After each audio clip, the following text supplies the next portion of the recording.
L'arbre du cacaoyer est originaire d'Amérique centrale, où il a commencé à pousser naturellement dans les zones tropicales. Selon les plus anciennes traces retrouvées, sa culture, par l'homme, remonterait à 3000 ans, au Mexique, où l'on utilisait déjà ces fruits pour la confection d'une boisson fermentée.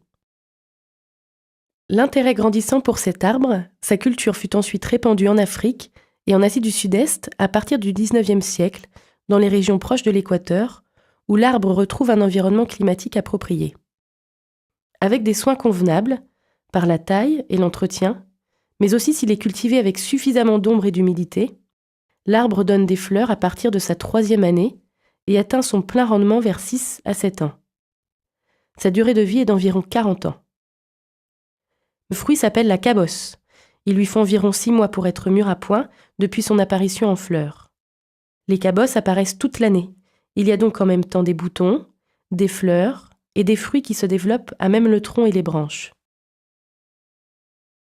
La cabosse ne tombe pas naturellement de l'arbre. Il faut donc couper sa tige proprement à la machette.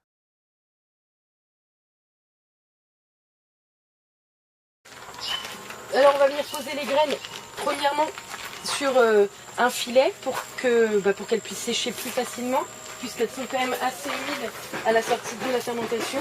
Donc ici on voit, je sais pas, elles doivent avoir quelques jours. Et le séchage, il me semble que c'est entre 1 et 3 semaines. Donc on va venir les décoller aussi et les bouger régulièrement pour qu'elles sèchent plus qu'elles ne s'oxydent. Donc on a une sorte de petit râteau comme ça en bois. On va venir les travailler comme ça, le plus possible. À l'intérieur de la cabosse, on trouve une grappe d'une 30aine de graines. Ce sont les fèves, qui une fois transformées donneront le cacao. Ces fèves fraîches sont enveloppées d'une peau blanche et pulpeuse, délicieusement acidulée et sucrée, mais qui n'a rien du goût du chocolat. Cette partie s'appelle le mucilage. L'intérieur de la graine est violet, plus ou moins foncé en fonction de la variété de l'arbre. En effet, il y a différentes variétés de cacaoyer, regroupées sous le terme général de Théobroma cacao, qui signifie en grec la nourriture des dieux. On différencie ces variétés par la forme et la couleur des cabosses. Les 3 variétés les plus connues sont le criollo, qui donne le cacao de meilleure qualité, mais il est moins répandu en raison de sa fragilité. Le forastero, qui est le plus rustique et le plus cultivé, et le trinitario, qui est le croisement de ces 2 types. Après la cueillette, on extrait les fèves des cabosses pour les emmener à l'endroit où elles seront fermentées. Les fèves récoltées sont déposées dans une caisse en bois pour une durée de 2 à 10 jours. Cela dépend du climat. Plus il fait chaud, plus la fermentation est rapide. C'est une des parties les plus délicates. Pendant cette étape, le sucre contenu dans le mucilage, mélangé à des levures naturelles contenues dans l'air et à l'aide de petits moucherons spontanément intéressés, va s'oxyder et disparaître. L'intérieur et l'extérieur des fèves vont subir une modification chimique et l'arôme cacao va commencer son apparition.